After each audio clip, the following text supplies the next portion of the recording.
Hola, alumnos de cuarto año, ¿cómo le va?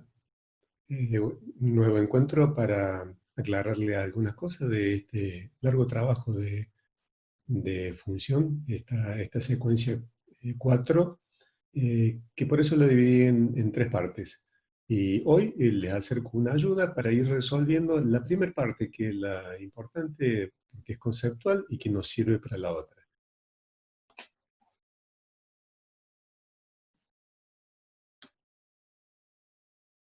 Esta primera parte tiene que ver con la interpretación de gráficos.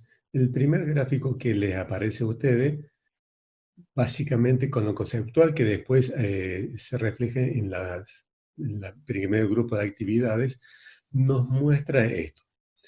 En primer lugar, hay que destacar que estos ejes cartesianos son dos rectas numéricas que se cruzan. El eje horizontal es el eje de las X, y se llama eje de las abscisas, y sobre este eje se localizan las variables independientes. El nombre de esta variable puede adquirir distintos nombres. Generalmente es tiempo, a veces distancia, a veces horas, pero se llama variable independiente. No confundir con el eje, con el nombre del eje, que es el eje de las abscisas. El otro eje es el eje vertical, que es el eje de las ordenadas y es donde se localizan las variables dependientes. Donde se cruzan las dos rectas, ese es el valor de 0 dentro de la escala numérica. La escala son los numeritos que ustedes ven acá abajo.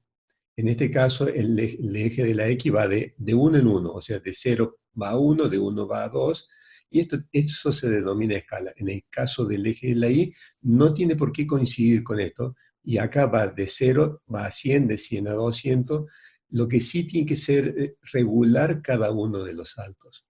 Por otro lado, ese cruce de recta divide el espacio en 4 cuadrantes, se llama, 4 cuadrantes. El cuadrante 1 es donde todos los valores son positivos. Y un punto localizado en el espacio es como yo defino punto en geometría. Es el lugar donde se cruzan dos rectas, una recta vertical y una recta horizontal. Ese punto verde es el que está especificado ahí con el valor 2, 300. 2, punto y coma, 300. Los puntos generalmente se definen de esta manera, están anotados por convención de esta manera. El primer dato siempre va a ser X, se separa por un punto y coma para que no haya un símbolo que confunda con el segundo dato, que es Y. Muchos ponen coma acá, y en realidad puedo interpretar esto como un valor decimal. No, es punto y coma. Siempre el primer dato en X y siempre el segundo dato en Y. Para saber dónde está este punto, por ese punto primero trazo por una vertical para encontrar el valor de Y. Al trazar la vertical por el punto, veo en cuánto vale, qué valor tiene cuanto esa línea vertical corta el eje X. En este caso es 2. Y después trazo por el mismo punto una horizontal y veo qué valor tiene cuando corte el eje Y. En este caso 300. El otro trabajo, digamos, dentro de las preguntas que se hacen en esta actividad, dice, la pregunta es si el punto 09 coincide con el punto 90. Para eso voy a volver a la parte de concepto. Esto es una grilla en donde si yo quiero marcar los ejes cartesianos, siempre marco primero la X, que es un eje horizontal, después marco la Y, que es el eje vertical, donde se cruzan las dos, el valor numérico ahí es 0, el que se llama origen de las coordenadas, y después le di a cada uno de estos cuadritos un valor de 1. Entonces sigo anotando los datos de la escala sobre X, los datos de la escala sobre Y, y si yo quiero ahora ubicar un punto, fíjese que el punto, en este caso, el punto, acuérdense que siempre se designa con una letra generalmente mayúscula, el primer dato es en X, el primer dato en Y, y dice, y aparece el dato. El punto A es igual a 0, punto y coma 9. ¿Dónde X vale 0? Está acá, en el origen de las coordenadas. Ahí vale 0. Entonces trazo una línea vertical para ver que se cruce con una horizontal que lo voy a cruzar cuando I vale 9. I vale 9 en ese lugar. Ahí trazo una horizontal que cuando lo cruzo por la vertical tengo la presencia del punto. El punto A está ahí, en 0x, en 0x, 9y. Y el punto B, que era revés el orden de los datos, y obviamente si respeto la convención, el punto 9 y 9x está acá. X, el valor de 9 está acá, y toda esta línea vertical vale 9. ¿Y dónde vale 0 y? Me va a coincidir con el eje de las coordenadas. Entonces, el punto B está acá. ¿Coinciden los dos datos? No, no coinciden.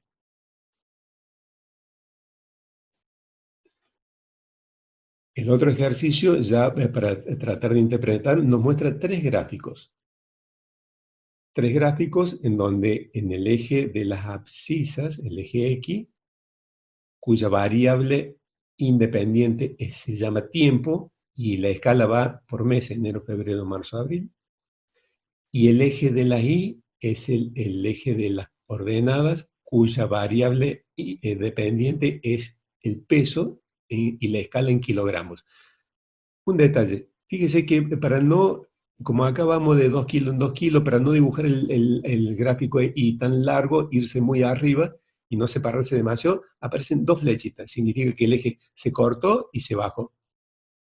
Ese símbolo es lo que me ayuda a interpretar de que no paso de 0,50 y después ocurrentemente paso de 50 a 52, 52 a 54.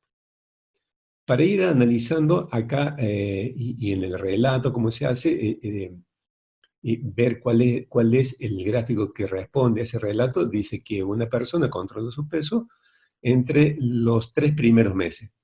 Entonces, enero, febrero es un mes, febrero, marzo 2 meses, marzo, abril 3 meses. En ese tiempo aumentó de peso 2 kilos. Entonces, trazo las verticales por los meses, donde me cruza el gráfico, ahí tengo la definición de los puntos. Si la línea va hacia arriba, a medida que me muevo hacia la derecha, va hacia arriba, este es un gráfico creciente, aumenta. Y aumento el peso en 2 kilogramos en estos 3 meses. Después, el otro punto significativo lo tengo acá, ahí trazo una vertical y resulta que entre abril y junio tengo 2 meses. Y esto no me coincide con lo que dice el relato, porque el relato dice que en los siguientes 3 meses el peso se mantuvo constante. Acá está constante, pero solamente 2 meses para después empezar a decrecer. Entonces, este que es el primer gráfico no es el que refleja el enunciado del problema. Pero ¿cómo interpretamos gráficos? Siempre al gráfico le tengo que hacer preguntas. ¿Cómo le preguntamos? Con líneas verticales, líneas horizontales. Por eso es sumamente importante que los gráficos sean prolijos y precisos. La otra actividad tiene que ver con esto, con cómo se llenaba un tanque con agua. Hay varias preguntas.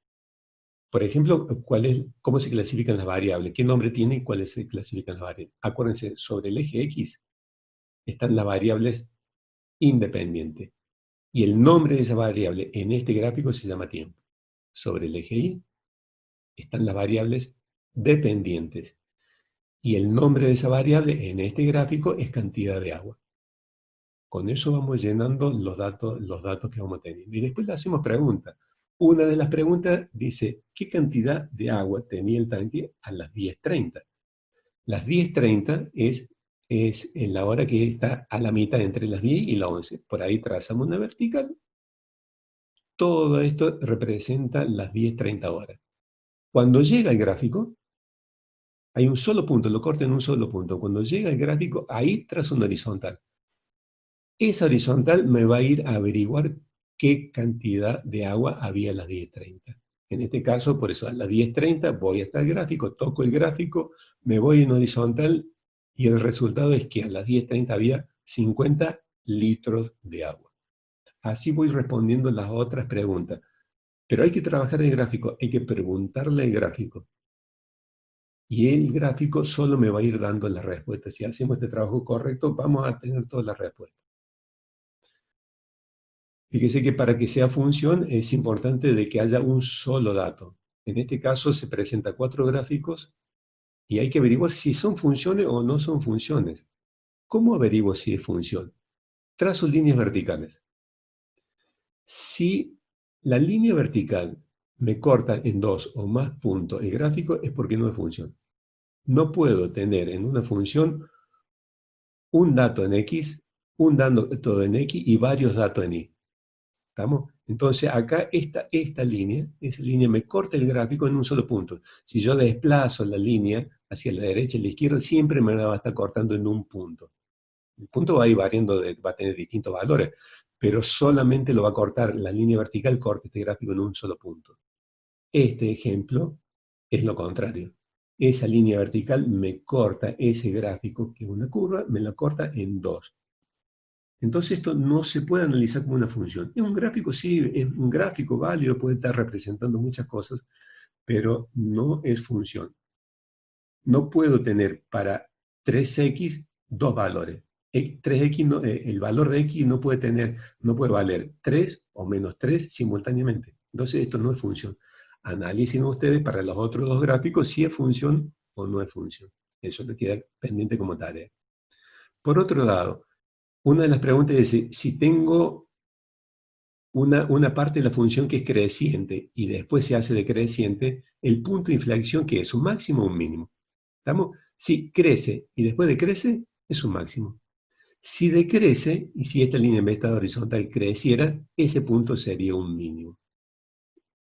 ¿Está claro? ¿Está? Este es un intervalo de crecimiento, un intervalo de decrecimiento, esto es un intervalo constante.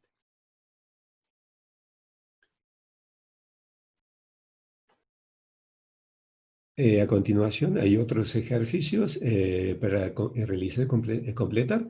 No están todos los ejercicios resueltos acá en la medida de explicación, pero sí está la explicación para resolver los ejercicios. Así que completen la tarea y van presentando. Próximamente mando otro video con la parte 2. Muchísimas gracias. Es un gusto preparar este tipo de materiales para que ustedes entiendan mejor las actividades que le mandamos. Muchísimas gracias.